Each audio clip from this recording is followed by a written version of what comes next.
ನಮಸ್ಕಾರ ವಿದ್ಯಾರ್ಥಿಗಳೇ. ನಾವು ಹಿಂದಿನ ತರಗತಿಯಲ್ಲಿ ರಾಬರ್ಟ್ ಕ್ಲೈವ್ ಮತ್ತು ಡ್ಯೂಪ್ಲೆ ಬಗ್ಗೆ ತಿಳ್ಕೊಂಡ್ವಿ. ಈಗ ಮುಂದಿನದಾಗಿ ಬ್ಯಾಟಲ್ ಆಫ್ ಪ್ಲಾಸಿ ಅಂದ್ರೆ ಪ್ಲಾಸಿ ಕದನ 1757. Alivardi Khan the nawab of Bengal died in 1756. ಅಂದ್ರೆ ಬೆಂಗಾಲ್ದ ನವಾಬನಾದ ಅಲಿವರ್ದಿ ಖಾನ 1756 ಒಳಗೆ ಮರಣ ಹೊಂತಾನ. His grandson Sirajuddaula came to the throne. ಈಗ ಅಲಿವರ್ದಿ ಖಾನ್ನ ಮರಣ ನಂತರ ಈ ಬೆಂಗಾಲ್ದ ನವಾಬನ ಯಾರಕ್ಕನೀಗ Alivardi Khan grandson Sirajuddaula. Grandson ಅಂದ್ರೆ ಮೊಮ್ಮಗ. ಅಂದ್ರೆ ಈಗ ಬೆಂಗಾಲ್ದ ನವಾಬ್ನಾಗ ಯಾರು ಅಧಿಕಾರಕ್ಕೆ ಬಂದ್ರೆ Sirajuddaula. The battle of Plassey took place between the young nawab Sirajuddaula and the British in 1757. ಅಂದ್ರೆ ಈಗ ಬ್ಯಾಟಲ್ ಆಫ್ ಪ್ಲಾಸಿ ಯಾರ್ಯಾರ ನಡುವೆ ನಡೀತೈತಿ? ಈಗ ಸಿರಾಜುದ್ದೌಲಾ ಮತ್ತು ಬ್ರಿಟಿಷ್. ಯಾವಾಗ 1757. ರೀಸನ್ಸ್ ಅಂದ್ರೆ ಕಾರಣಗಳು. ಮಿಸ್ಯೂಸ್ ಆಫ್ ದಸ್ತಕಾಸ್ ಅಂದ್ರೆ ದಸ್ತಕಗಳ ದುರುಪಯೋಗ. ಈಗ ಆಲ್ರೆಡಿ ನೋಡೇವ್ ನಾವು. ಇನ್ನು ಫಾರೂಕ್ ಸಿಯಾರ್ ಏನು ಮಾಡ್ತಾನೆ? ಬ್ರಿಟಿಷ್ರಿಗೆ ದಸ್ತಕಗಳನ್ನು ಕೊಡ್ತಾನೆ. ಅಂದ್ರೆ you have the right to do the trade in the Bengal without giving any tax. ಅಂದ್ರೆ ಬೆಂಗಾಲ್ ಒಳಗೆ ಯಾವುದೇ ಟ್ಯಾಕ್ಸನ್ನು ಕೊಡಲಾರದೆ, ತೆರಿಗೆಯನ್ನು ಕೊಡಲಾರದೆ ನೀವೇನು ಮಾಡ್ಬೋದಾ? ವ್ಯಾಪಾರನ ಮಾಡ್ಬೋದು ಅಂತ ಫಾರೂಕ್ ಸಿಯಾರ್ ಏನು ಮಾಡ್ತಾನೆ? ಪರವಾನಗಿ ಪತ್ರವನ್ನು ಕೊಡ್ತಾನೆ. ಅದೇ ರೀತಿ ಮಿಸ್ಯೂಸ್ ಆಫ್ ದಸ್ತಕಾಸ್ ಅಂದ್ರೆ ದಸ್ತಕಗಳ ದುರುಪಯೋಗ. Sirajuddaula was furious that the dastaks were misused by the officials of the company causing losses to the government treasury. ಇಲ್ಲೇನಾಕೈತಂದ್ರೆ ಸಿರಾಜುದ್ದೌಲಾ ಏನು ಪರವಾನಗಿ ಪತ್ರವನ್ನು ಕೊಟ್ಟಿದ್ದಲ್ಲ, ಅದನ್ನ ಬ್ರಿಟಿಷ್ ಆಫೀಸರ್ಸ್ ಇರ್ತಾರಲ್ಲ, ಅದನ್ನ ಏನು ಮಾಡ್ತಾರೆ? ತನ್ನ ಸ್ವಂತಕ್ಕಾಗಿ ದುರುಪಯೋಗ ಪಡಿಸ್ಕೊಳಕ್ಕೆ ಸ್ಟಾರ್ಟ್ ಮಾಡ್ತಾರೆ. ಅವಾಗ ಏನಾಕೈತಂದ್ರೆ ಇದು ಬೆಂಗಾಲದ ಖಜಾನೆಗೆ ಏನಾಕೈತಂದ್ರೆ ಬೆಂಗಾಲ್ ಸರ್ಕಾರಕ್ಕೆ ಏನಾಕೈತದ ಇದು ಲಾಸ್ ಆಗಕ್ಕೆ ಕಾರಣ ಆಕೈತಿ. ಅಂದರೆ ಬೆಂಗಾಲ್ ಸರ್ಕಾರಕ್ಕೆ ನಷ್ಟವನ್ನುಂಟು ಮಾಡ್ತೈತಿ. Next, mending of the fort without permission ಅಂದ್ರೆ ಅನುಮತಿ ಇಲ್ಲದೆ ಕೋಟೆಯ ದುರಸ್ತಿ. The British repaired the fort of Calcutta and placed cannon in them. ಇಲ್ಲಿ ಬ್ರಿಟಿಷರು ಏನು ಮಾಡ್ತಾರಂದ್ರೆ ಕಲ್ಕತ್ತಾ ಒಳಗೆ ಒಂದು ಫೋರ್ಟ್ ಅಂದ್ರೆ ಕೋಟೆ. ಆ ಕೋಟೆ ಇರ್ತೈತಿ. ಆ ಕೋಟೆಯನ್ನು ಏನು ಮಾಡ್ತಾರೆ? ಸಿರಾಜುದ್ದೌಲನ ಪರ್ಮಿಷನ್ ಕೇಳಲಾರ್ದ ಅದು ಕೋಟೆಯನ್ನು ಏನು ಮಾಡ್ತಾರೆ? ಇವ್ರ ದುರಸ್ತಿ ಮಾಡ್ತಾರೆ, ಅಂದ್ರೆ ರಿಪೇರಿ ಮಾಡ್ತಾರೆ. ಮತ್ತು ಅಲ್ಲಿ ಏನು ಮಾಡ್ತಾರೆ? ಪ್ಲೇಸ್ ದ ಕ್ಯಾನಾನ್ಸ್ ಅಂದ್ರೆ ಫಿರಂಗಿಗಳು ಅಂದ್ರೆ ತೋಪುಗಳು ಅಂತವಲ್ಲ, ಅವುಗಳನ್ನ ಏನು ಮಾಡ್ತಾರೆ? ಅಲ್ಲಿ ಸ್ಥಳಾಂತರ ಮಾಡ್ತಾರೆ. This further angered Sirajuddaula and he ordered the removal of the cannons from the fort. ಇದೇನಾಕೈತಂದ್ರೆ ಸಿರಾಜುದ್ದೌಲನು ಇನ್ನೂ ಸಿಟ್ಟು ಬರ್ತದೆ. ಅಂದ್ರೆ ನಂದು ಏನು ಪರ್ಮಿಷನ್ ಇಲ್ಲದಂಗೆ ಏನು ಮಾಡಿದಾರೆ? ಕೋಟೆನ ದುರಸ್ತಿ ಮಾಡಿದ್ರೆ. ಮತ್ತು ಅಲ್ಲಿ ಆ ಕೋಟೆ ಒಳಗೆ ಏನು ಮಾಡ್ಯಾರ ಅಂದ್ರೆ ಇವರು ವೆಪನ್ಸ್ಗಳನ್ನ ಇಟ್ಟಾರ. ಅದು ಏನೋ ಕ್ಯಾನಾನ್ಸ್ ಅಂದ್ರೆ ತೋಪುಗಳನ್ನು ಇಟ್ಟಾರ. ಅದನ್ನು ಸಿರಾಜುದ್ದೌಲಾ ಏನು ಮಾಡ್ತಾನೆ? ಆ ತೋಪುಗಳನ್ನು ಅಲ್ಲಿಂದ ಏನು ಮಾಡಿರಿ? ತೆಗೀರಿ ಅಂದ್ರೆ ರಿಮೂವಲ್, ಅದನ್ನು ತೆಗೀರಿ ಅಂತ ಏನು ಮಾಡ್ತಾನೆ? ಇವ ಆದೇಶನ ಹೊರಡಿಸ್ತಾನೆ. The British refuse to do so angering the nawab further. ಇದನ್ನು ಬ್ರಿಟಿಷರು ಏನು ಮಾಡೋದಿಲ್ಲ, ನಂಬುದಿಲ್ಲ. ಇದನ್ನು ಅವನ ಆದೇಶವನ್ನು ನಿರಾಕರಿಸ್ತಾರೆ. ಅದ ಏನಕ್ಕೈತಿ? ಇನ್ನೊಂದು ಸ್ವಲ್ಪ ಸಿರಾಜುದ್ದೌಲಾಗ ಇನ್ನೊಂದು ಸ್ವಲ್ಪ ಏನಾಕೈತಿ? ಸಿಟ್ಟು ಬ್ಲ್ಯಾಕ್ ರೂಮ್ ಟ್ರೆಜಿಡಿ, ಕಪ್ಪು ಕೋಣೆಯ ದುರಂತ. Sirajuddaula conquered Fort William easily and imprisoned some of the British. ಇಲ್ಲಿ ಸಿರಾಜುದ್ದೌಲಾ ಏನು ಮಾಡ್ತಾನಂದ್ರೆ ಮೊದಲ ಸಿಟ್ಟಿಗಿರ್ತಾನು. ಅಂದ್ರೆ ಮಿಸ್ಯೂಸ್ ಆಫ್ ದಸ್ತಕಾಸ್ ಅಂದ್ರೆ ದಸ್ತಕಗಳನ್ನು ದುರುಪಯೋಗ ಪಡಿಸ್ಕೊತಿರ್ತಾರೆ. ಮತ್ತು ಸಿರಾಜುದ್ದೌಲಾನ ಅನುಮತಿ ಇಲ್ಲದ ಏನು ಮಾಡತ್ತಾರೆ? ಇವರು ಕೋಟೆಗಳನ್ನು ರಿಪೇರ್ ಮಾಡಾಕತ್ತಾರೆ. ಮತ್ತು ಅಲ್ಲೇ ತನ್ನ ವೆಪನ್ಸ್ಗಳನ್ನು ಏನು ಮಾಡತ್ತಾರೆ? ಇಡಾಕತ್ತಾರೆ. ಅದರ ಮೂಲಕ ಇವೇನು ಮಾಡ್ತಾನೆ? ಸಿರಾಜುದ್ದೌಲಾ ಇಲ್ಲಿ ಫೋರ್ಟ್ ವಿಲಿಯಂ ಅಂದ್ರೆ ಬೆಂಗಾಲ್ ಒಳಗೆ ಏನು ಮಾಡಿರ್ತಾರೆ? ಒಂದು ವಿಲಿಯಂ ಕೋಟೆಯನ್ನು ಸ್ಥಾಪನೆ ಮಾಡಿರ್ತಾರೆ ಬ್ರಿಟಿಷರು. ಅದ್ರ ಮೇಲೆ ಅಟ್ಯಾಕ್ ಮಾಡ್ತಾನೆ. ಅಟ್ಯಾಕ್ ಮಾಡಿ ಅಲ್ಲಿ ಬ್ರಿಟಿಷರು ಇರ್ತಾರಲ್ಲ, ಬ್ರಿಟಿಷರನ್ನ ಏನು ಮಾಡ್ತಾನೆ? ಜೈಲೊಳಗೆ ಹಾಕ್ತಾನೆ. ಯಾರ? ಸಿರಾಜುದ್ದೌಲಾ. ಇಂಪ್ರೀಸ್ಡ್ ಅಂದ್ರೆ ಜೈಲೊಳಗೆ ಹಾಕೋದು. He imprisoned 146 Englishmen in a small room in the fort, of which 123 died. Sirajuddaula ಏನು ಮಾಡ್ತಾನೆ? 146 ಮಂದಿ ಬ್ರಿಟಿಷರನ್ನ ಒಂದು ಚಿಕ್ಕ ಕೊಠಡಿಯಲ್ಲಿ ಏನು ಮಾಡ್ತಾನೆ? ಬಂಧಿಸಿಡ್ತಾನೆ. ಅವನು ಏನು ಮಾಡ್ತಾನೆ? ಒಂದು ಚಿಕ್ಕ ಕೊಠಡಿಯಲ್ಲಿ ಏನು ಮಾಡ್ತಾರೆ? ಅವ್ರಿಗೆ ಬಂಧಿಸಿಡ್ತಾನೆ. ಅದ್ರೊಳಗೆ 123 ಬ್ರಿಟಿಷರು ಏನು ಮಾಡ್ತಾರೆ? ಸಾಯ್ತಾರೆ. This is called the black hole tragedy. ಇದನ್ನು ನಾವು ಏನಂತ ಕರಿತೀವಿ? ಬ್ಲ್ಯಾಕ್ ಹೋಲ್ ಟ್ರ್ಯಾಜಡಿ ಅಂದ್ರೆ ಕಪ್ಪು ಕೋಣೆಯ ದುರಂತ. 146 ಇಂಗ್ಲಿಷ್ ಮೇನನ್ನು ಏನು ಮಾಡಿರ್ತಾನೆ? ಒಂದು ಸಣ್ಣ ಕೊಠಡಿಯೊಳಗೆ ಹಾಕಿರ್ತಾನೆ. ಅದ್ರೊಳಗೆ 123 ಮಂದಿ ಸಾಯ್ತಾರೆ. ಹೌದಾ? ಅದಕ್ಕೆ ಇದನ್ನು ಏನಂತ ಕರೀತಾರೆ? ಬ್ಲ್ಯಾಕ್ ರೂಮ್ ಟ್ರ್ಯಾಜಡಿ ಅಂದ್ರೆ ಕಪ್ಪು ಕೋಣೆಯ ದುರಂತ. This enraged Robert Clive and arrived in Bengal with a huge army. ಇದೇನು ಮಾಡ್ತೈತಿ ರಾಬರ್ಟ್ ಕ್ಲೈವ್ ಭಾಳ ಸಿಟ್ಟು ಬರ್ತೈತಿ. ರಾಬರ್ಟ್ ಕ್ಲೈವ್ ಸಿಟ್ಟು ಬಂದ ರಾಬರ್ಟ್ ಕ್ಲೈವ್ ಏನು ಮಾಡ್ತಾನೆ, ದೊಡ್ಡ ಆರ್ಮಿಯನ್ನು ಅಂದ್ರೆ ಸೇನೆಯನ್ನು ಕರ್ಕೊಂಬಂದು ಏನು ಮಾಡ್ತಾನೆ, ಬೆಂಗಾಲ್ ಮೇಲೆ ಆಕ್ರಮಣ ಮಾಡಕ್ಕೆ ಬರ್ತಾನೆ. ಯಾರ? Robert Clive. Robert Clive attracted rich locals like Manik Chand, Nemi Chand, Jagat Seth, banker of Bengal and others towards him. ಇಲ್ಲಿ ರಾಬರ್ಟ್ ಕ್ಲೈವ್ ಏನು ಮಾಡ್ತಾನಂದ್ರ ಈಗ ಬೆಂಗಾಲ್ ಒಳಗೆ ರಿಚ್ ಅಂದ್ರೆ ಇವರು ನವಾಬ್ನ ವಿರೋಧಿಗಳು ಮತ್ತು ರಿಚ್ ವ್ಯಾಪಾರಿಗಳನ್ನ ಏನು ಮಾಡ್ತಾನೆ, ತನ್ನ ಕಡೆ ಮಾಡ್ಕೋಬೇಕಂತ ಟ್ರೈ ಮಾಡ್ತಾನೆ. ಅದ್ರಾಗ ಯಾರ್ಯಾರ? ಮಾನಿಕ್ ಚಂದ್, ನೇಮಿ ಚಂದ್, ಜಗತ್ ಸೇಠ್. ಇವ್ರಿಗೆ ಏನು ಮಾಡ್ತಾನಂದ್ರ ಇವರೆಲ್ಲರೂ ಶ್ರೀಮಂತರಿರ್ತಾರೆ, ಇವರನ್ನ ತನ್ನ ಕಡೆ ಮಾಡ್ಕೋಬೇಕಂತ ಏನು ಮಾಡತ್ತಾನ ರಾಬರ್ಟ್ ಕ್ಲೈವ್ ಟ್ರೈ ಮಾಡ್ತಾನೆ. He was successful in convincing Mir Jafar, the military head of Sirajuddaulah, to stay neutral in the battle by offering him the post of Nawab of Bengal. ಇಲ್ಲೇನಾಕೈತಂದ್ರೆ ಇವು ರಾಬರ್ಟ್ ಕ್ಲೈವ್ ಏನು ಮಾಡ್ಕೋತಾನ, ನವಾಬ್ನ ವಿರೋಧಿಗಳು ಇರ್ತಾರಲ್ಲ ಆ ಶ್ರೀಮಂತ ವ್ಯಕ್ತಿಗಳನ್ನ ತನ್ನ ಕಡೆ ಮಾಡ್ಕೊಂಡಿರ್ತಾನೆ. ಮಾನಿಕ್ ಚಂದ, ನೇಮಿ ಚಂದ, ಜಗತ್ ಸೇಠ್ಗಳನ್ನ. ಮತ್ತು ಇವೇನು ಮಾಡ್ತಾನ, ಸಿರಾಜ್ನ ಸೇನಾಪತಿ ಇರ್ತಾನೆ. ಸಿರಾಜ್ನ ಸೇನಾಪತಿ ಮೀರ್ ಜಾಫರ್ನಿಗೆ ನನಗೆ ನೀ ಯುದ್ಧದ್ರೊಳಗೆ ಹೆಲ್ಪ್ ಮಾಡಿದೆ ಅಂದ್ರೆ ನಿಂಗೆ ನವಾಬನನ್ನಾಗಿ ಮಾಡ್ತೇನಂತ ಅವ್ಗೆ ಏನು ಮಾಡ್ತಾರೆ, ಆಸೆಯನ್ನು ತೋರಿಸಿ ಅವ್ರಿಗೇನು ಮಾಡ್ತಾರೆ, ಯುದ್ಧದೊಳಗೆ ನೀ ತಟಸ್ಥನಾಗಿರ್ಬೇಕಂತ ಏನು ಮಾಡ್ತಾರೆ, ಅವಂಗ ಒಪ್ಪಿಸ್ತಾನೆ. ಯಾರ? Robert Clive. Encouraged by these developments, Robert Clive declared a war against Sirajuddaulah on June 23rd, 1757. ಇದೆಲ್ಲ ಪ್ಲಾನಿಂಗ್ ಮಾಡ್ಕೊಂಡು ರಾಬರ್ಟ್ ಕ್ಲೈವ್ ಏನು ಮಾಡ್ತಾನಂದ್ರೆ ಸಿರಾಜುದ್ದೌಲನ ಅಗೇನ್ಸ್ಟ್ ಯಾವಾಗ ಯುದ್ಧವನ್ನು ಸಾರ್ತಾನ, 23 ಜೂನ್ 1757 ಯುದ್ಧವನ್ನು ಮಾಡ್ತಾನೆ. Everything went according to the plan of Clive.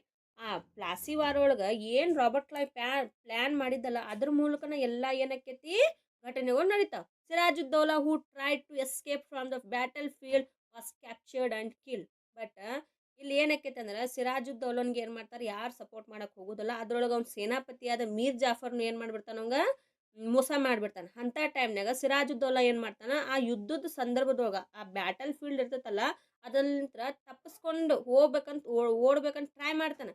But ಅದನ್ನು ರಾಬರ್ಟ್ ಕ್ಲೈವ್ ಅವನನ್ನು ಏನು ಮಾಡ್ತಾನೆ, ಹಿಡಿತಾನೆ ಮತ್ತು ಲಾಸ್ಟಿಗೆ ಅವಂಗ ಕೊಲೆ ಮಾಡ್ತಾನೆ. ಔಟ್ಕಮ್ಸ್ ಅಂದ್ರೆ ಪರಿಣಾಮಗಳು. ಈಗ ಬ್ಯಾಟಲ್ ಆಫ್ ಪ್ಲಾಸಿಯ ಕಾರಣಗಳನ್ನು ತಿಳ್ಕೊಂಡ್ವಿ. ಏನು ನೋಡೋಣ, ಔಟ್ಕಮ್ಸ್ ರಿಸಲ್ಟ್ ನೋಡೋಣ ಏನೇನು ಬರ್ತೈತಿ, ಪರಿಣಾಮಗಳು ಏನಾಯ್ತು. This war brought out the immorality, lack of unity among the Indians and the greed of Indian business mans. ಈ ಯುದ್ಧ ಏನು ಮಾಡ್ತೈತಂದ್ರೆ ಭಾರತೀಯರಲ್ಲಿದ್ದ ಇಮ್ಮಾರಲಿಟಿ ಅಂದ್ರೆ ಅನೈತಿಕತೆ, ಲ್ಯಾಕ್ ಆಫ್ ಯುನಿಟಿ ಅಂದ್ರೆ ಏಕತೆಯ ಕೊರತೆ, ಮತ್ತು ಆಮೇಲೆ greed of Indian business. Greed ಅಂದ್ರೆ ಆಸೆ, ಲೋಭಿತನ. ಅಂದ್ರೆ ಭಾರತದವರಲ್ಲಿದ್ದ ಅನೈತಿಕತೆಯನ್ನು ಮತ್ತು ಭಾರತೀಯರಲ್ಲಿದ್ದ ಅಸಂಘಟನೆ ಮತ್ತು ಏಕತೆ ಇಲ್ಲದಿರುವಿಕೆ ಮತ್ತು ಭಾರತದಲ್ಲಿದ್ದ ವ್ಯಾಪಾರಿಗಳ ಲೋಭಿತನವನ್ನು ಈ ಯುದ್ಧ ಏನು ಮಾಡ್ತೈತಿ, ಪ್ರದರ್ಶಿಸ್ತೈತಿ. Mir Jafar became the nawab of Bengal. Already Robert Clive ಏನು ಮಾಡಿರ್ತಾನೆ, ಮೀರ್ ಜಾಫರ್ಗೆ ಆಸೆಯನ್ನು ತೋರಿಸಿರ್ತಾನೆ. ನೀ ಏನಾರು ಯುದ್ಧದ್ರೊಳಗೆ ತಟಸ್ಥನಾಗಿದ್ದೆ ಅಂದ್ರೆ ನಾನು ನಿನ್ಗೆ ಏನು ಮಾಡ್ತೀನಿ, ಬೆಂಗಾಲ್ದ ನವಾಬ್ನನ್ನಾಗಿ ಮಾಡಿ ಆಮಿಷವನ್ನೊಡ್ಡಿ ಏನು ಮಾಡಿರ್ತಾನವಂಗ ತನ್ನ ಕಡೆ ಮಾಡ್ಕೊಂಡಿರ್ತಾನೆ. ಹಂಗೆ ಮೀರ್ ಜಾಫರನ್ನು ಏನು ಮಾಡ್ತಾರೆ, ಬೆಂಗಾಲ್ದ ನವಾಬ್ನನ್ನಾಗಿ ಮಾಡ್ತಾರೆ. The company gained exclusive rights to trade in Bengal. ಇಲ್ಲಿ ಕಂಪ್ನಿ ಏನು ಮಾಡ್ಕೊತಂದ್ರೆ ಬಂಗಾಳ ಪ್ರಾಂತ್ಯದಲ್ಲಿ ವ್ಯಾಪಾರ ನಡೆಸಲು ಯಾವುದೇ ವಿದೌಟ್ ಎನಿ ಕಂಡೀಷನ್ ಅವರ ಹಕ್ಕನ್ನು ಪಡ್ಕೋತಾರೆ, ಅನಿರ್ಬಂಧಿತ ಹಕ್ಕನ್ನು ಪಡೆಯುತ್ತಾರೆ. Nobody can stop the Britishers to do the trade in Bengal. ಯಾವುದೇ ನಿಯಂತ್ರಣವಿಲ್ಲದೆ ಏನು ಮಾಡ್ಬೋದು, ಅವರ ಬೆಂಗಾಲ್ ಒಳಗೆ ತನ್ನ ವ್ಯಾಪಾರನ ಮಾಡ್ಬೋದು. Mir Jafar had to pay ₹17 crores and 70 lakhs as war indemnity to the British East India company for the attack on the Fort William by Sirajuddaula. ಇಲ್ಲೇನಾಕೈತಂದ್ರೆ ಮೀರ್ ಜಾಫರ್ ಏನು ಮಾಡ್ಬೇಕಾಕೈತಿ, ಬ್ರಿಟಿಷರಿಗೆ 17 crores ಅಂದ್ರೆ 17 ಕೋಟಿ ರೂಪಾಯಿ, ಏನು 17 ಲಕ್ಷ ರೂಪಾಯಿಯನ್ನು ವಾರ್ ಇಂಡಿಮ್ನಿಟಿ ಅಂದ್ರೆ ಯುದ್ಧ ನಷ್ಟ ಪರಿಹಾರವಾಗಿ ಬ್ರಿಟಿಷರು ಕೊಡಬೇಕು. ಅದು ಎದರ ಸಲುವಾಗಿ, British East India company for the attack on the Fort William by Sirajuddaula.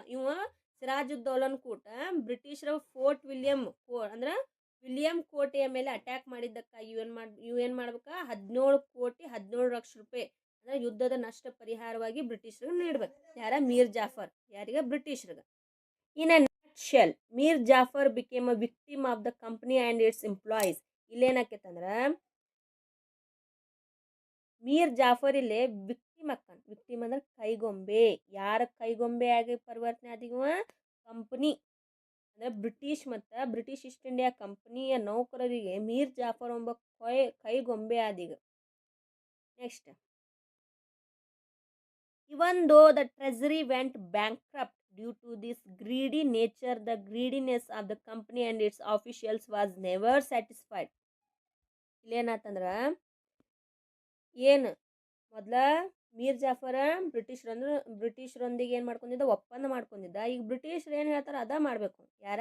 Mir Jafar ಒಂದು ಕೈಗೊಂಬೆ ಆದ. ನಂತರ ಏನಾಕೈತಂದ್ರೆ ಇಲ್ಲಿ ನವಾಬನ ಬೊಕ್ಕಸನು ಬರಿದಾಯಿತು. ಅಂದ್ರೆ ಪೂರ್ತಿ ಟ್ರೆಜರಿ ಏನಕ್ಕೈತಿ? ಖಾಲಿನ ಆಗ್ಬಿಡ್ತೈತಿ. ಎದಕ್ಕಂದ್ರೆ ಬ್ರಿಟಿಷರ ಲೋಭಿತನ ಕಾರಣದಿಂದ, ಬ್ರಿಟಿಷರು ಮತ್ತು ಬ್ರಿಟಿಷರ ಅಧಿಕಾರಿಗಳು ಇರ್ತಾರಲ್ಲ, ಆಫೀಷಿಯಲ್ಸ್ ನೌಕರರ ಆ ಲೋಭಿತನದಿಂದ ಆ ಬೆಂಗಾಲದ ಟ್ರೆಜರಿ ಅನ್ನೋದು ಏನಾಗ್ಬಿಡ್ತೈತಿ? ಪೂರ್ತಿ ಬ್ಯಾಂಕ್ರಪ್ಟ್ ಆಗಿಬಿಡ್ತೈತಿ. ಬ್ಯಾಂಕ್ರಪ್ಟ್ ಅಂದ್ರೆ ಬರಿದಾಯಿತು. ಬಟ್ ಆದರೂ ಬ್ರಿಟಿಷರದ ಆಸೆಗಳು ಏನಾಗಲಿಲ್ಲ? ಸ್ಯಾಟಿಸ್ಫೈಡ್ ಆಗಲಿಲ್ಲ. ಅವ್ರಿಗೆ ಏನಾಗಲಿಲ್ಲ? ತೃಪ್ತಿ ಸಿಗಲಿಲ್ಲ. The British projected Mir Jafar as an inefficient nawab and brought his son in law Mir Kasim as the new nawab. ಇಲ್ಲಿ ಅಷ್ಟಾದರೂ ಬ್ರಿಟಿಷರಿಗೆ ಹ್ಯಾಪಿನೆಸ್ ಸಿಗಲಿಲ್ಲ. ಎಲ್ಲ ಬೆಂಗಾಲದ ಟ್ರೆಜರಿಯನ್ನು ಖಾಲಿ ಮಾಡಿದ್ರೆ, ಬಟ್ ಆದರೂ ಅವ್ರಿಗೂ ತೃಪ್ತಿ ಪಡಿಲಿಲ್ಲ. ಮತ್ತು ಇವ್ರು ಏನು ಮಾಡಿದ್ರು ಅಂದ್ರೆ ಮೀರ್ ಜಾಫರನ್ನ ಇನ್ಎಫಿಷಿಯಂಟ್ ನವಾಬ್, ಒಬ್ಬ ಏನವ ಆಡಳಿತ ಮಾಡಲು ಒಬ್ಬ ಅಸಮರ್ಥವಾದ ನವಾಬ್ ರಾಜನಂತ ಅವಂಗ ಘೋಷಣೆ ಮಾಡಿ ಅವಂಗ ನವಾಬ ಪದದಿಂದ ನವಾಬನ ಆಡಳಿತದಿಂದ ಅವಂಗ ಕೆಳಗಿಳಿಸಿ ಅವನ ಸನ್ ಇನ್ ಲಾ ಅಳಿಯನಾದ ಮೀರ್ ಕಾಸಿಮ್ನ ನವಾಬ್ನನ್ನಾಗಿ ಮಾಡ್ತಾರೆ. ಯಾರ? ಬ್ರಿಟಿಷರು. ಆಯ್ತಾ? ಇದೇನ battle of Plassey. Battle of Plassey ಒಳಗೆ ಏನು ನೋಡಿದ್ವಿ? ಬ್ಯಾಟಲ್ ಆಫ್ ಪ್ಲಾಸಿ ನಡೆಯೋ ಕಾರಣಗಳು. ದ ಫಸ್ಟ್ ಒನ್ ಏನು? ಈಗ ವಿದ್ಯಾರ್ಥಿಗಳು ಈಗ ಬ್ಯಾಟಲ್ ಆಫ್ ಪ್ಲಾಸಿಯನ್ನು ನೋಡಿದ್ವಿ. ಈಗ ಮುಂದಿಂದಾಗಿ ಏನು ನೋಡೋಣ? Battle of Buxar. ಅಂದರೆ ಬಕ್ಸಾರ್ ಕದನ 1764ರಲ್ಲಿ ನಡೀತೈತಿ. Mir Kasim was an efficient administrator. ಅಂದ್ರೆ ಮೀರ್ ಕಾಸಿಮ್ ಒಬ್ಬ ಸಮರ್ಥ ಆಡಳಿತಗಾರ. ಅಡ್ಮಿನಿಸ್ಟ್ರೇಟರ್ ಅಂದ್ರೆ ಆಡಳಿತಗಾರ. ಇಲ್ಲಿ ಅಡ್ಮಿನಿಸ್ಟ್ರೇಟರ್ ಅಂದ್ರೆ ಆಡಳಿತಗಾರ, ಎಫಿಷಿಯಂಟ್ ಅಂದ್ರೆ ಒಂದು ಸಮರ್ಥ. ಅಂದ್ರೆ ಮೀರ್ ಕಾಸಿಮ್ ಒಬ್ಬ ಏನಿದ್ದ? ಸಮರ್ಥ ಆಡಳಿತಗಾರ ಇದ್ದ. In the beginning he remained loyal to the company. Beginning ಅಂದ್ರೆ ಸ್ಟಾರ್ಟಿಂಗ್ ಅವ ಕಂಪ್ನಿಗೆ ಲಾಯಲ್ ಆಗಿದ್ದ. ಯಾಕೆ ಲಾಯಲ್ ಇದ್ದ? ಮೀರ್ ಜಾಫರನ್ನ ತೆಗೆದ ಮೀರ್ ಕಾಸಿಮ್ನ ಏನು ಮಾಡ್ತಾರೆ ಬ್ರಿಟಿಷರ? ಬೆಂಗಾಲದ ನವಾಬ್ನ ಮಾಡ್ತಾರೆ. ಅವಾಗ ಸ್ಟಾರ್ಟಿಂಗ್ ಒಳಗೆ ಮೀರ್ ಕಾಸಿಮ್ ಏನಿರ್ತಾನ? ಬ್ರಿಟಿಷರ್ಗೆ ಲಾಯಲ್ ಆಗಿರ್ತಾನೆ. He paid 2 lakh pounds to the company and gave away a few place to it. ಇಲ್ಲಿ ಮೀರ್ ಕಾಸಿಮ್ ಏನು ಮಾಡ್ತಾನಂದ್ರೆ 2 ಲಕ್ಷ ಪೌಂಡ್ ಹಣದ ಜೊತೆಗೆ ಕೆಲವು ಪ್ರದೇಶಗಳನ್ನು ಕಂಪ್ನಿಗೆ ಬಿಟ್ಟು ಕೊಡ್ತಾನೆ. ಯಾರ? ಮೀರ್ ಕಾಸಿಮ್. ಅದು ಯಾರಿಗೆ? ಬ್ರಿಟಿಷರಿಗೆ. Shortly afterwards he declared himself an independent king. But ಇವು ಯಾವಾಗ 2 ಲಕ್ಷ ಪೌಂಡ್ ಹಣವನ್ನು ಮತ್ತು ಸ್ವಲ್ಪ ಪ್ರದೇಶವನ್ನು ಬಿಟ್ಟು ಕೊಡ್ತಾನಲ್ಲ ಬ್ರಿಟಿಷರಿಗೆ, ಅದ್ರ ನಂತರ ಇವೇನು ಮಾಡ್ತಾನೆ? ತನ್ನಂತಾನ ಸ್ವತಂತ್ರ ರಾಜನಂತ ಏನು ಮಾಡ್ಕೊತಾನೆ? ಭಾವಿಸ್ತಾನೆ. ಯಾರ? ಅಂದ್ರೆ ನಾನು ಒಬ್ಬ ಸ್ವತಂತ್ರ ರಾಜ ಅಂತ ಏನು ಮಾಡ್ಕೊಂಡ್ಬಿಡ್ತಾನವ? ಘೋಷಣೆ ಮಾಡ್ಕೊತಾನ, ಇಲ್ಲಂದ್ರೆ ಭಾವಿಸ್ಕೊತಾನೆ. ಯಾರ? Mir Kasim. After verifying the misuse of dastaks he declared all business was duty free in Bengal. ಇವು ಪ್ಲಾಸ್ಟಿಕ್ ಅದನ್ನೊಳಗೂ ನೋಡಿದ್ವಿ ನಾವು. ಮಿಸ್ಯೂಸ್ ಆಫ್ ದಸ್ತಕಾಸ್ ಅಂದ್ರೆ ದಸ್ತಕಗಳನ್ನ ದುರುಪಯೋಗ ಮಾಡ್ಕೋತಾರೆ ಬ್ರಿಟಿಷರು ಮತ್ತು ಬ್ರಿಟಿಷ್ ಈಸ್ಟ್ ಇಂಡಿಯಾ ಕಂಪ್ನಿ ಮತ್ತು ಬ್ರಿಟಿಷ್ ಆಫೀಸರ್ಸ್. ಇಲ್ಲೂ ಏನಾಕೈತೆ ಅಂದ್ರೆ ಇಲ್ಲೇ ಮೀರ್ ಕಾಸಿಮ್ಗೂ ಏನು ಗೊತ್ತಾಕೈತಿ? ಇಲ್ಲೇ ಅವರು ಏನು ಮಾಡಕತ್ತಾರ? ದಸ್ತಕಗಳನ್ನು ಮಿಸ್ಯೂಸ್ ಮಾಡ್ಕೊಳತ್ತಾರಂತ. ಇಲ್ಲಿ ಮೀರ್ ಕಾಸಿಮ್ ಏನು ಮಾಡಿಬಿಡ್ತಾನ? ಇಡೀ ಬಂಗಾಳ ಒಳಗೆ ವ್ಯಾಪಾರವನ್ನು ಸುಂಕ ಮುಕ್ತ ಅಂತ ಘೋಷಣೆ ಮಾಡಿಬಿಡ್ತಾನೆ. Without any giving tax in Bengal everyone has the right to do the trade. ಅಂದ್ರೆ ಬೆಂಗಾಲ್ ಒಳಗೆ ಯಾರೂ ಟ್ಯಾಕ್ಸನ್ನು ಕೊಡಲಾರ್ದು ಏನು ಮಾಡ್ಬೋದ?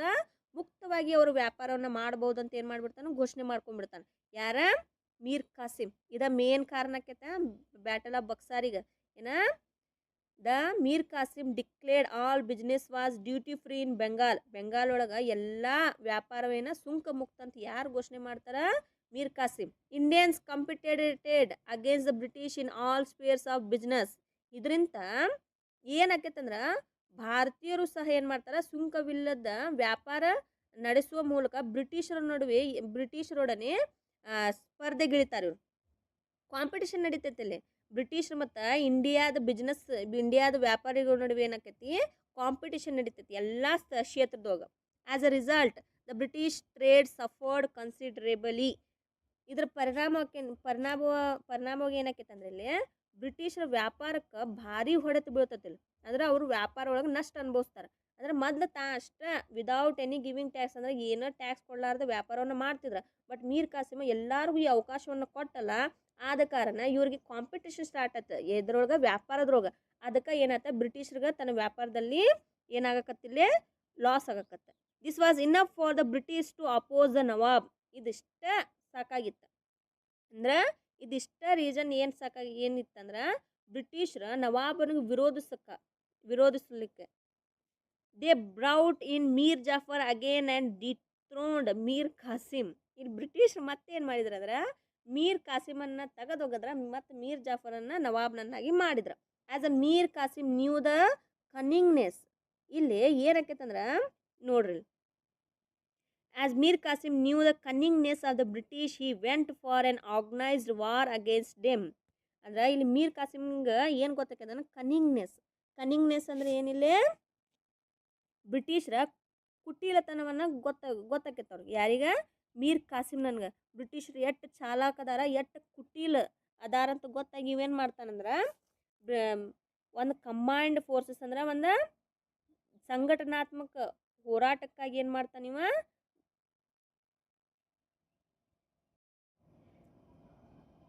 as Mir Qasim knew the cunningness of the British, he went for an organized war against them.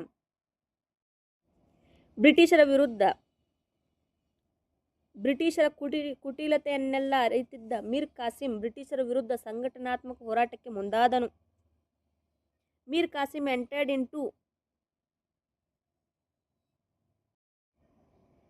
Mir Qasim knew the cunningness of the British, he went for an organized war against them. Mir Qasim ಬ್ರಿಟಿಷರ ಕುಟಿಲ ನೀತಿಯನ್ನು ಅರಿತು ಅವೇನು ಮಾಡ್ತಾನೆ, ಸಂಘಟನಾತ್ಮಕ ಹೋರಾಟಕ್ಕೆ ಏನು ಮಾಡ್ತಾನೆ, start ಮಾಡ್ತಾನೆ. Mir Qasim ಇಲ್ಲೇನಾಕೈತಂದ್ರೆ he went for an organized war against them. He was supported by Indian merchants and artisans. ಅದ ಟೈಮ್ನಾಗ ಮೀರ್ ಕಾಸಿಮಿಗೆ ಯಾರ್ಯಾರು ಹೆಲ್ಪ್ ಮಾಡ್ತಾರಂದ್ರೆ ಇಂಡಿಯಾದ ಮರ್ಚೆಂಟ್ಸ್ ಅಂದ್ರೆ ವ್ಯಾಪಾರಿಗಳು, ಭಾರತದ ವ್ಯಾಪಾರಿಗಳು ಮತ್ತು ಆರ್ಟಿಸನ್ಸ್ ಅಂದ್ರೆ ಕುಶಲಕರ್ಮಿಗಳು ಏನು ಮಾಡ್ತಾರೆ, ಮೀರ್ ಕಾಸಿಮ್ನಿಗೆ ಸಪೋರ್ಟ್ ಮಾಡ್ತಾರೆ. Mir Kasim entered into agreement with the Mughal ruler Shah Alam II and nawab of Awadh Shuja ud Daula. ಇಲ್ಲಿ ಇದ ಟೈಮ್ನಾಗ ಮೀರ್ ಕಾಸಿಮ್ ಏನು ಮಾಡ್ತಾನಂದ್ರೆ ಮೊಘಲ್ ರಾಜ ಶಾ ಆಲಂ II ಮತ್ತು ಅವಧ್ನ ಶುವಜುದ್ದೌಲಾನ್ ಜೊತೆ ಏನು ಮಾಡ್ತಾನೆ, ಒಪ್ಪಂದಕ್ಕೆ ಒಳಪಡ್ತಾನೆ. ಅಗ್ರಿಮೆಂಟ್ ಮಾಡ್ಕೋತಾರೆ ಮೂರು ಮಂದಿ. The combined forces of Mir Kasim face the British army led by Hector Munro at Buxar in 1764. ಹಿಂಗೆ ಮೂರು ಮಂದಿ ಕೂಡಿ ಏನು ಮಾಡ್ತಾರೆ ಇವ್ರ, ದ ಕಂಬೈನ್ಡ್ ಫೋರ್ಸಸ್, ಇವ್ರ ಸಂಘಟನೆ ಮಾಡ್ಕೊಂಡಿರ್ತಾರಲ್ಲ, ಇವ್ರು ಮೂರು ಮಂದಿ ಕೂಡಿ ಏನು ಮಾಡ್ತಾರಂದ್ರೆ ಬ್ರಿಟಿಷರ ಮೇಲೆ ಅಟ್ಯಾಕ್ ಮಾಡ್ತಾರೆ. ಆ ಟೈಮ್ನಾಗ ಬ್ರಿಟಿಷರ ಆರ್ಮಿಯ ಹೆಡ್ ಯಾರು ಇರ್ತಾರಂದ್ರೆ ಹೆಕ್ಟರ್ ಮೊನ್ರೋ ಇರ್ತಾನೆ. 1760 ಬಕ್ಸಾರ್ ಒಳಗೆ ಕದನ ನಡೀತೈತಿ.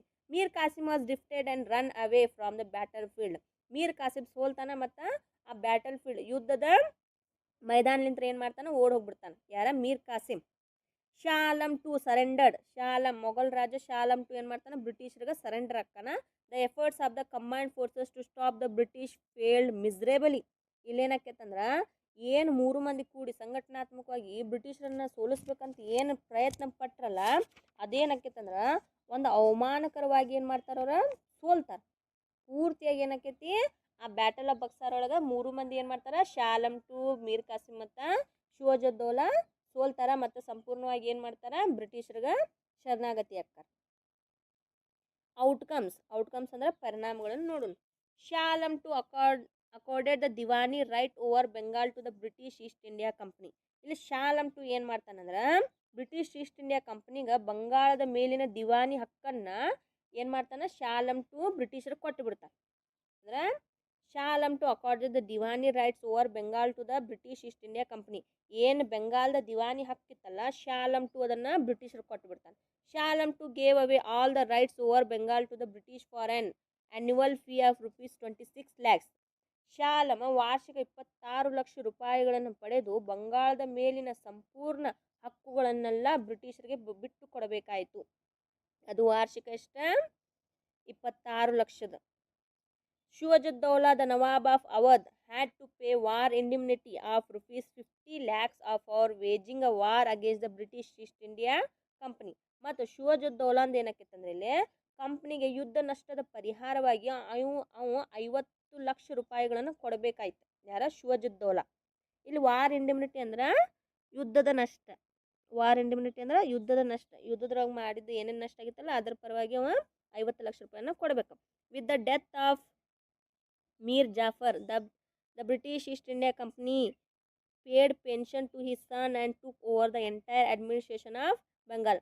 ಲಾಸ್ಟಿಗೆ ಏನಕ್ಕೈತಂದ್ರೆ ಇಲ್ಲಿ ಮೀರ್ ಜಾಫರ್ ಏನಕ್ಕನ ಅವನು ಸಾಯ್ತಾನ. ಅವನು ಸತ್ತ ಮೇಲೆ ಇವ್ರು ಯಾರು ಮತ್ತು ಬೇರೆ ನವಾಬನ್ನ ಚೂಸ್ ಮಾಡೋದ್ರ ಬದಲಾಗಿ ಪೂರ್ತಿಯಾಗಿ ಬೆಂಗಾಲನ್ನ ತನ್ನ ನಿಯಂತ್ರಣದೊಳಗೆ ಬ್ರಿಟಿಷರು ತಗೊಂಡ ಆ ಮೀರ್ ಜಾಫರ್ನ ಮಗನನ್ನು ಪೆನ್ಷನ್ ಕೊಡ್ತಾರೆ. ಪೆನ್ಷನ್ ಕೊಟ್ಟು ಪೂರ್ತಿಯಾಗಿ ಬೆಂಗಾಲದ ಆಡಳಿತವನ್ನು ತನ್ನ ನಿಯಂತ್ರಣಕ್ಕೆ ತೊಗೊಂಡ್ಬಿಡ್ತಾರೆ. ಯಾರ? ಬ್ರಿಟಿಷರು. The battle of Buxar made the British the real holders of power over Bihar, Bengal and Odisha provinces. ಇಲ್ಲಿ ಬ್ಯಾಟಲ್ ಆಫ್ ಬಕ್ಸಾರ್ದ ಪರಿಣಾಮವಾಗಿ ಏನಕ್ಕೈತಂದ್ರೆ ಪೂರ್ತಿ ಬಿಹಾರ, ಬೆಂಗಾಲ್ ಮತ್ತು ಒಡಿಶಾದ ಪ್ರಾಂತ್ಯಗಳೊಳಗೆ ಪೂರ್ತಿ ನಿಯಂತ್ರಣ ಯಾರು ಬರ್ತೈತೆ ಬ್ರಿಟಿಷರಿಗೆ ಬರ್ತೈತಿ. Even Awadh remained under their control. ಮತ್ತು ಅವಧ್ನು ಸಹ ಯಾರ ಕಂಟ್ರೋಲ್ ಇರ್ತೈತಿ? ಬ್ರಿಟಿಷರ ಕಂಟ್ರೋಲ್ ಇರ್ತೈತಿ. In 1765 Robert Clive brought in dual government in Bengal. ಇದು ನೆನ್ಪಿಟ್ಕೋರಿ, ಭಾಳ ಇಂಪಾರ್ಟೆಂಟ್ ಐತಿ. In 1765 Robert Clive brought in dual government in Bengal. Dual government ಅಂದರೆ ದ್ವಿಸರ್ಕಾರ ಪದ್ಧತಿಯನ್ನು ಬೆಂಗಾಲ್ ಒಳಗೆ ಜಾರಿಗೆ ತೊಗೊಂಬಂದವ ಯಾರ? Robert Clive. ಅದು 1765ರಲ್ಲಿ. As per these the authority to collect land taxes, civil and judiciary were given to the Indian officials, whereas the British retained the authority of managing her revenue collected. ಇಲ್ಲೇನಾಕೈತೆ? ಕಂದಾಯ ವಸೂಲಾತಿಯನ್ನು ಮಾಡುವುದು, ನಾಗರಿಕ ಮತ್ತು ಅಪರಾಧ ನ್ಯಾಯ ನಿರ್ವಹಣೆ ವ್ಯವಸ್ಥೆಯನ್ನು ಭಾರತೀಯ ಅಧಿಕಾರಿಗಳಿಗೆ ಅಂದರೆ ರಾಜ್ಯಗಳಿಗೆ ನೀಡಲಾಯಿತು. ಆದ್ರೆ ಆ ವಸೂಲಾದ ಏನು ಕಂದಾಯದ ಆದಾಯ ಇರ್ತದಲ್ಲ ಅದನ್ನು ನಿರ್ವಹಣೆ ಆಡಳಿತವನ್ನು ಬ್ರಿಟಿಷರು ತಮ್ಮ ಬಳಿಯೇ ಇಟ್ಟುಕೊಂಡ್ರು. ಅದನ್ನು ಅಂದ್ರೆ ಕಂದಾಯ ವಸೂಲಾತಿ ಮಾಡೋದು ಭಾರತೀಯರೇ. ನೆಕ್ಸ್ಟ್ ನಾಗರಿಕ ಮತ್ತು ಅಪರಾಧಕ್ಕೆ ಸಂಬಂಧಿಸಿದ ಎಲ್ಲ ನ್ಯಾಯ ನಿರ್ಣಯವನ್ನು ಮಾಡುವುದು ಭಾರತೀಯರೇ. ಬಟ್ ಆ ವಸೂಲಾದ ಕಂದಾಯವನ್ನು ನಿರ್ವಹಣೆ ಮಾಡುವ ಅಧಿಕಾರ ಯಾರ ಕಡೆ ಹೋಯ್ತಾ? ಬ್ರಿಟಿಷರ ಕಡೆ ಹೋಯ್ತು. ಇದನ್ನು ನಾವೇನಂತೀವಿ? ಡ್ಯುಯಲ್ ಗೌರ್ಮೆಂಟ್ ಅಂತ ಕರಿತೀವಿ. ಅಂದರೆ ಡ್ಯುಯಲ್ ಗೌರ್ಮೆಂಟ್ ಅಂದ್ರೆ ದ್ವಿಸರ್ಕಾರ ಪದ್ಧತಿ. In this way the British gain political control over India, protect their business interest. ಈಗ ಬ್ರಿಟಿಷರು ತಮ್ಮ ವಾಣಿಜ್ಯ ಹಿತಾಸಕ್ತಿಯನ್ನು ಕಾಪಾಡಿಕೊಳ್ಳುವ ಸಲುವಾಗಿ ಭಾರತದಲ್ಲಿ ರಾಜಕೀಯ ಪರಮಾಧಿಕಾರವನ್ನು ಸ್ಥಾಪಿಸಿದರು. ಅಂದರೆ ಬ್ರಿಟಿಷರು ಬರೀ ಭಾರತಕ್ಕೆ ಎದಕ್ಕೆ ಬಂದಿದ್ರು? ವ್ಯಾಪಾರಕ್ಕಾಗಿ ಬಂದಿದ್ರು. ಬಟ್ ನಮ್ಮ ಭಾರತದಲ್ಲಿರುವ ಅಸ್ಥಿರತೆಯನ್ನು ನೋಡಿ ಸ್ಟ್ಯಾಬಿಲಿಟಿ ಇರಲಿಲ್ಲ, ರಾಜರ ನಡುವೆ ಒಂದಕ್ಕೊಂದು ಒಪ್ಪಂದ ಇರಲಿಲ್ಲ, ಅಂದರೆ ಏಕತೆ ಇರಲಿಲ್ಲ.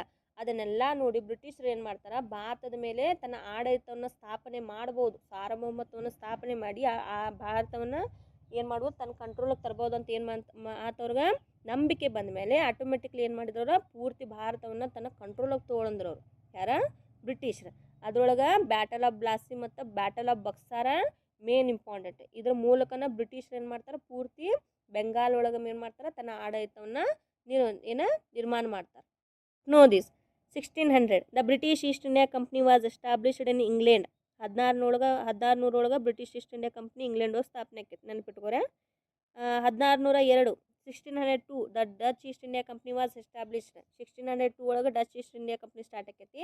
1617 the Mughal emperor Jahangir issued a royal charter allowing the British to conduct trade in Surat on the west coast and in Hooghly on the east coast.